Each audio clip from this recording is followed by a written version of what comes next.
questions on YBB, if they will be that number 2, maybe outsiders from China, if they can be that second place team. And well, this series can really determine who can get that momentum leading forward. I know we were speaking a lot in the panel about how we had some, we weren't too overly impressed with the YBB draft, but do you feel like the Death Prophet kind of helps out some of the issues that we were mentioning? For the lane, it should make things a little bit better, at least, against the TA, right? You're going to have the Spirit Siphon so that the TA isn't free to just continuously run at you. That's going to deal with the refraction somewhat. The big thing that I'm a little bit more concerned about is how these lanes are going to go. It seems like the Riki is going to be paired together with the Nature's Prophet, and it's actually going to be ZZQ playing the Silencer into the TA. So again, a little bit more damage over time through the Arcane Curse. You can, I guess, somewhat trade with the Enchantress, and does, of course, get on the better end of that, but they've basically set the lanes up the best way that they can with the draft that they've got. So that leads me to feel at least a little better, but I think outsiders have got this. I think a really nice thing that YBB can look to play with is the fact that you now have the Nature's Prophet that can look to TP in and connect with the Death Prophet Exorcism. So I think that's a really big thing that you need to try and utilize here for YBB to get that early tower. Of course, TA is going to be more than capable to be pushed back into the jungle, but as long as you can convert early on that +1, then it could be able to catch Dire off guard. And I do also want to really mention about this top lane real quick. This is a very interesting build we're seeing from XM. He's gone Meld level 1 and the boots, and I really like this. The issue with the Death Prophet, you've got incredibly low armor, so they're going to try and play around with this double meld in the lane and with the Enchantress slow, and I don't think they'll get the kill, but it's probably like 2/3 of Beyond's health. And you see, double meld. He went a little bit early. Outside wasn't there to be able to play with the enchant, but now Beyond, he's got tangos coming out, but that's a really good exchange to start.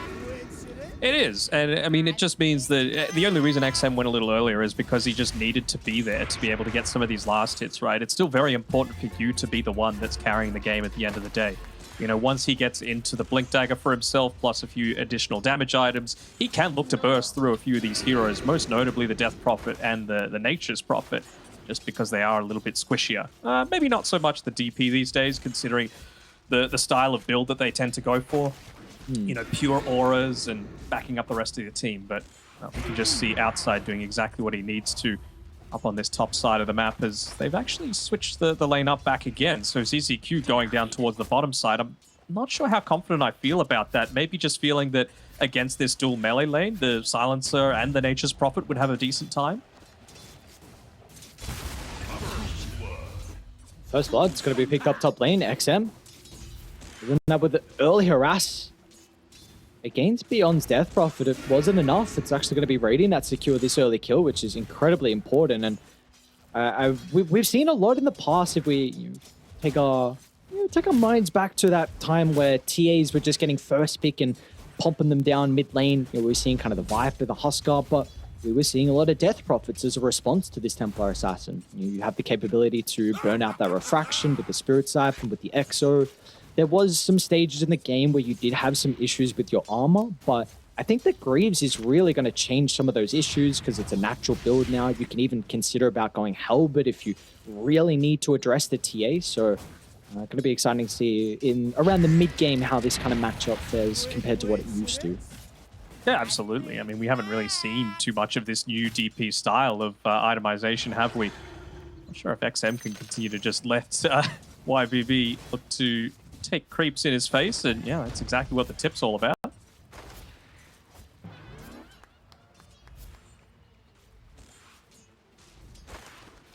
Seems like mid lane probably not expecting any kills, right? 7E should be able to use the spear defensively whenever Echoes ever gets aggressive.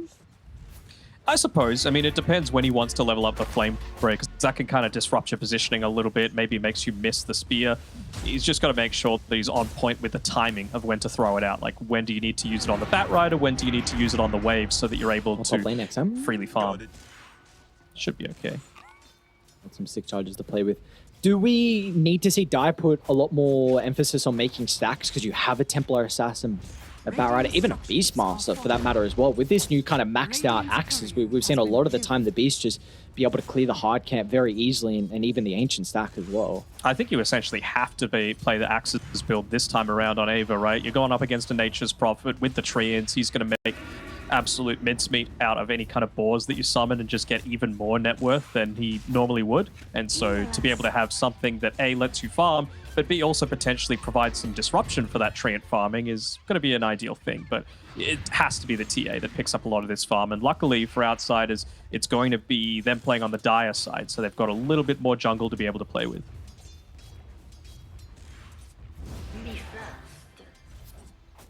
Does look like their safe lane's going incredibly well, though. Blue top of the last hit. Got that windlace and the gloves. Soon to be level 4, and this lane's going to get even easier. And we're going to start to see some of the supports look to rotate. Majama already attempted a stack. Unfortunately, wasn't able to pick that up, but they were able to deny one of the water runes, actually, in fact, thanks to Lu's kind of micro with the train. So that'll take it away from Echoes. One thing I do like about the top side, especially with Destiny playing the Riki up here, is that you are very, very tanky, at least in terms of your armor values. You can see he's sitting at 7 just because of all of the stats that he's got from his itemization, as well as Riki just being naturally like that. And so a lot of the harassment that's coming out from outside is actually not doing all that much. You know, Enchantress, that's one of the things that you pick her for, is for that lane domination. But if you've got a tanky Riki just standing in front of her and soaking all of that up, the DP can do what DP does best, you know, use the Spirit Siphon for aggressive maneuvers against the TA as opposed to just survivability. They're potentially looking to go for something bot. ZZQ. Dived a little bit here.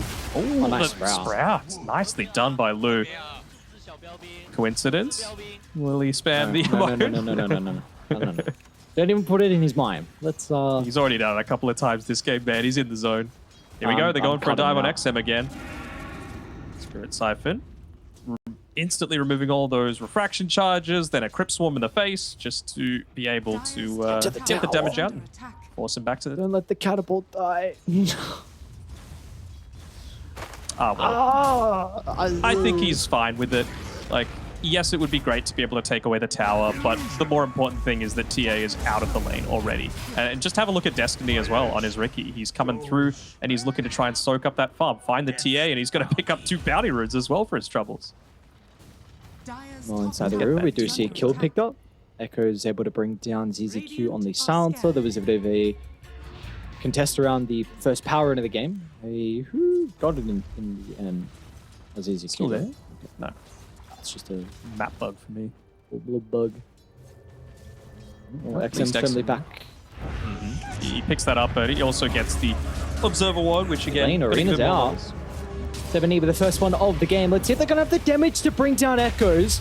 The snowball will drag them further into the lane. 7E needs the right clicks and he's not going to be able to find it, so Echoes will fly away. At first, Arena unable to convert on a big kill, which would have been onto the opposition's position too. Nice shards by Xiaoma, just locking off ZZQ from being able to throw in any additional damage. Of course, the glaives being pure damage meant that it doesn't matter if you're just standing underneath the tower. It's still going to provide the same additional amount to be able to try and harass him down, but instead he gets away. You see how vital YBB feel it is to be able to take away this jungle farm from the TA, though. They've been able to nullify the laning stage. Now they've got to make sure that they're in a position to be able to invade as soon as possible. And it's still a really awesome play coming out from YBB. You're putting pressure on 2 lanes at the moment. You know that the Death Prophet can solo the Templar Assassin if he goes to try and defend the tower. So with that Exo, it's just going to be a free objective here for YBB. And simultaneously, you kind of put Lu in the mid lane to help with that push as well. Bring some reactions over there to lead beyond the lone. So first Exo will be converted. And looking to even take away any kind of trees as well, so they're not going to be surprised by any sort of movement that's coming in towards this mid lane. The one upside for Outsiders is that you've got Ava pushing the bottom side of the map. He's got his help with the Dominator recently picked up, although that Wrath of Nature is going to do a good job of keeping the lane as pushed out as possible. Arena's going to get layered down here. They're not going to kill the Tusk, but Echo's jumping in. He's going to just sign his own death note. So YBB, what an incredible start for these lads. 2,000 net worth lead, but importantly, it's 2 tier 1 towers gone as well before the 10-minute mark. Yeah, no, it's before the 8.5-minute mark they were able to pick it up. They're even going for a potential TP here on the top side. They want to find XM. They're going to get him. Xiaoma, they see you, brother. Uh-oh. Another person's going to go down. You're going to have to cancel their TP, I think, on Batrider, and yeah. So he's stuck inside the base. And they don't have a glyph on Dire. This tower might go down. Probably more than might. I mean, you've got the double damage on 70 as well, so he's going to be able to layer this one in. Tons of damage coming through Tree and soaking up a lot of these tower hits. And who's got the map? Beyond. Oh, Beyond. Wow. I mean, he's getting kind of close to the Greaves as well. It's just the recipe away, essentially.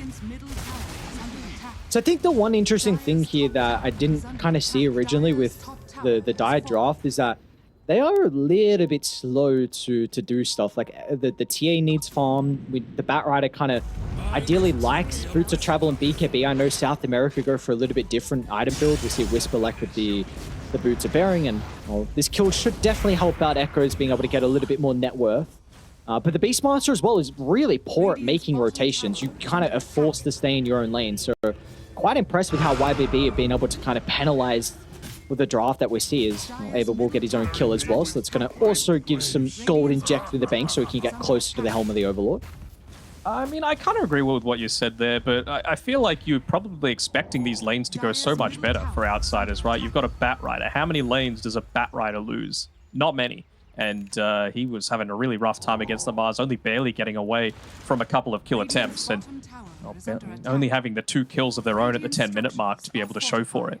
Bottom lane, kind of expected. You know, again, 2 melee against out any kind of like great CC or dive potential is always going to put you in a rough spot.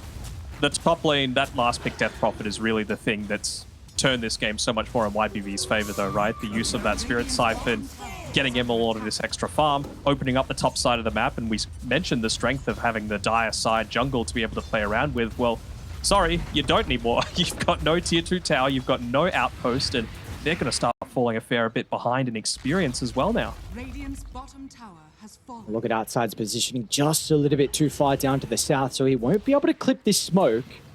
And he's even actually got an invis rune as well, so he's going to look to backstab XM, and the TA thought it was a safe space to be able to get some catch-up farm, but that's not to be the case, as all of a sudden 4 members of YBB pop up in her face. Okay, she's got the Dragon Lance at least on the TA. Looks like she's going into a Ring of Asilius, so again, just wanting to stay out on the map as much as possible, try and spam out those abilities as much as she can. Be a little less conservative with them, because you've got to take risks at this stage, so to me it feels the main job for Destiny on his Riki is just going to be find the TA. That's your role throughout this game. If you get caught out, try and dodge it out. Riki has a lot of juking capabilities, and well, we see TA in mid. Not really the position to get ganked, even this, despite how this early game has gone. It's only a 1k net worth lead, it has to be said, despite them being far ahead in towers.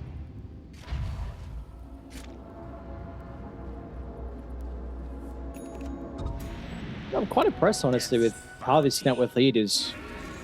You're making sure it doesn't get too out of hand at this early stage for outsiders for China. It's just a question of, like, when do we feel like they're potentially strong enough to turn it around? Maybe this blink on Echoes that he actually went for first item, they could feel finally strong to be the ones that actually initiate some of the fights? Yeah, maybe. I mean, they're going for a smoke here on multiple heroes. TA is not going to turn up at anything. She is still a long way away from having any kind of significant contribution. I think it's going to be on the back of Outside, to be honest. Not too often that you see a position 5 be the one to potentially bring you back into a game, but he's been a little greedier with his style. He's got power treads, he's got a magic wand of infused raindrops, and now he's level 6, so a bit more ready to brawl, but well, that movement didn't find anyone out. It was just to place down some observer wards to be able to scout out some potential movement coming back the other way. So let's see how on point Destiny is with the D XM. The poker stick over from 7E. He's going to be able to drop the arena, holding the Templar Assassin into place, so Beyond can burn the refraction with ease. Batrider will find an opening though for the lasso, but all it is onto the position 5 silencer. That's not the exchange you're hoping for to make it a worthwhile trade. It was a good use of the global, right? Zhao Ma was getting in position to try and get that snowball save off, but just not letting it happen. Like you said, TA still sitting at the very bottom of their net worth charts for the cause, and doesn't really feel like she's in a position to be able to recover that anytime soon. Maybe Helm of the Overlord being the next item that they want to try and fight around. No real heroes that are going to look to abuse that in any significant way. So just trying to think what else they could look to pair with that. Ages away from the Blink Dagger. TA, I mean, making a choice between Blink and Desolator, but neither of them are going to come anytime soon. And I mean, just have a look at Lou. He's been so cheeky, just sending his treants to try and block up these camps as possible. Won't do it this time, but I'm sure he'll succeed a fair amount in the next little bit as he even denies the illusion ring. I was going to say, Echo's nice reaction with the blink. And as the Spirit Siphon's used, and I mean, you were speaking about Lou with his micro, but his farming hasn't been kind of hindered due to that. Might be in trouble. We're looking. Never mind. Bottom side. You had Ricky just standing on top of him. Mars was incredibly close by with that Blink Dagger and Arena available. And of course, anytime there's a Nature's Prophet, you've always got that +1 potential. But feeling like they're in a position where they still just want to pick up a little bit more of their farm. A Nature's Prophet who has the Atos and one more camp away from the Gleipnir as well. So very, very close to completing this big item early on for Lou, who has a gigantic net worth lead over his counterpart position 1, as we will see outside called out. Definitely not the most valuable kill they're hoping for, but 70 is going to slam the door shut. They know that the fact that Outsiders have retaken their own jungle is actually big credit to them, right? Like, they've got a ton of vision set up there. They're dangling this Enchantress there, right? Saying, hey, kill me, you know, this is where you're farming right now. You haven't shown on the map too much. If you don't show, Enchantress is going to tell us. That's where a lot of these hawks are being put as well, just to give a ton of vision of any aggressive movement. So TA is actually recovering a little bit. Yep. I think for YBB, you should be considering about Roche pretty shortly. Usually you'd like to wait for second point in Exo, but I think this game you don't particularly have to with the Nature's Prophet. A lot of damage she can pump out. You've got the blink on 7E, so you're in fighting shape. You've got all your ultimates at the ready. And we're going to see one of them come into play as 7E. Jumps in onto XM. That's going to be the initial target, nice, and they've got plenty of heroes to surround her and bring her down. And maybe that's the pickoff that can help them get an objective now. Yeah, possibly. I mean, again, you're in a position where not sure if you want to use the glyph if they did choose to go into that tier 2 tower just because you've already lost one. Again, it's just the little things as well, right? It probably wouldn't have mattered at the end, but 70 choosing to walk around and spear back prevented that Tusk TP from potentially getting the snowball save off. And on to another. The Tusk's going to be in some trouble. Can he get the snowball off the delay? Not the case. Shard on the DP, man. Meanwhile, bottom lane, well, Destiny, he's got his own shard as well. So he's going to be able to hold the Beastmaster into place. A Galacti onto all three, and even the Global Silence as well, to prevent the threat of maybe a lasso turnaround. As they can jump over the tree line, they've got the ward to enable the Ricky to close the distance. Down goes the Bat Rider. Yep, that'll be the case. Destiny, one more use of the Blink Strike to help secure the kill. And YBB, I mean, the net worth was starting to mellow out, but you know, that past sequence of events gives them a nice boost of gold. You can tell that they're desperate for these levels, though. Just taking back the outpost on XM right before the minute mark means that they're going to slowly start to creep up again, but you just have a look. Destiny immediately making that movement back up towards the top side. I don't believe there's any sentry wards very close by, just covering the cliff ward closest to Roche, and with that, it's gonna just keep standing right on top of the TA, even if it's not finding any kills, which, well, they might actually. Nature's Prophet's coming in with the Silencer, with the Sprout, with the Gleipnir as well if they needed it. This is another death for the TA. There's just nowhere safe to go, and I'm sure that the call is going to be, let's get some really solid sentry coverage around this jungle that we've fought so hard to try and catch back, and well, now they've just walked in again. I don't even think they can actually take a fight by the pit. And they know they're smoked up as well. The ward sentry combo is going to scout them out. So look at 70's positioning. Looking to put himself on the front line. Tipping can be the one to face check the smoke and jump in with the arena, but just the bodyguard will give them that time to bring Roche down for free. Exo committed. Now you got the Aegis to work with here for YBB. Got the Helm of the Overlord creep, so they're going to use that to its fullest potential, but just see the pings out. I wonder if Destiny's even going to try and Sleeping Dart it just to be able to get some free gold going the way of what.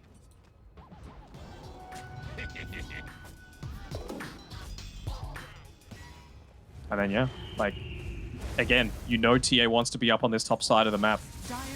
That's where you're going to be able to claim the largest amount of farm.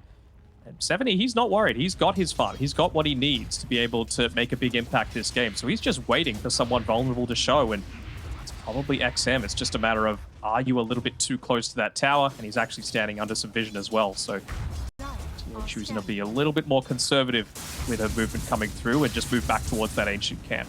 I'm sure she was a little worried, though, that, again, there's a little bit of a lack of sentry ward coverage. The Echoes might be in some trouble.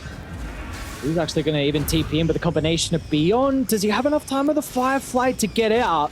You know, some proc, and in fact, Echo is even going to run straight into Beyond, so want to be him. All it is just space created for, so the boys on Dire can hope to make a play, but yeah, look at the smoke in 7E. He's going to TP down.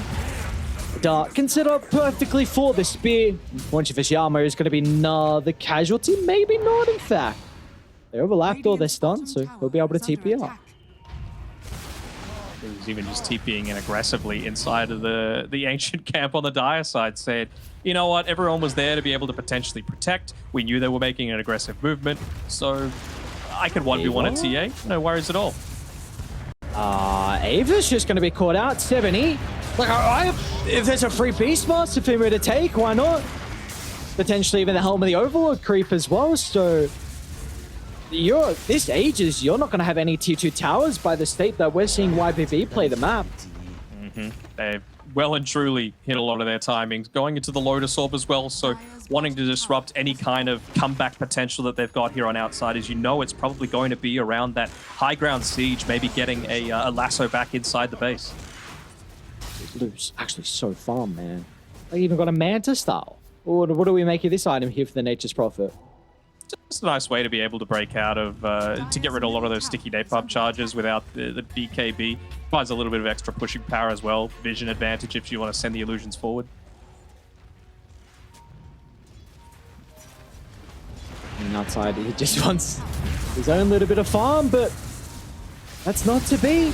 YBB are everywhere in this game one. Oh, Echoes? Oh, he wasn't even able to find the lasso. Destiny, quick use of the silence, preventing that jump in. Honestly, maybe you're kind of happy you didn't find the lasso. Using that onto the Riki would just guarantee an extra tower going down and maybe even high ground being under siege. I mean, 7E to me is the one that's just been everywhere. You know, the man without a boots of travel has no right to just roam around the map as much as he has and have the level of impact that just makes it so you're not safe farming anywhere. What's the call, Dano? How do you hold this base? Pray. I'm going to use the glyph early on. I guess it's around the lasso, but again, like, without a BKB on the Batrider, you could just get sleeping darted, you could get... Well, they'll try. There's the start of the lasso, but the Global Silence going to try and protect Lu. With XM nearby, they should be able to deal with the first fight, but they all group up, so 7E can land the arena and Beyond can charge into the middle with the Xism committed. Beyond has no fear in the world. They can look to clean up as XM trying to get closer towards the fountain. Do they have the damage to cut him down? They do not. XM will live to see another day, but all they got was the ages. Yeah, they called it. Okay. I mean, I can understand why you're 12k behind this early in, and they're even going to fight XM after the GG call and before the throne actually explodes. This was demolition, man.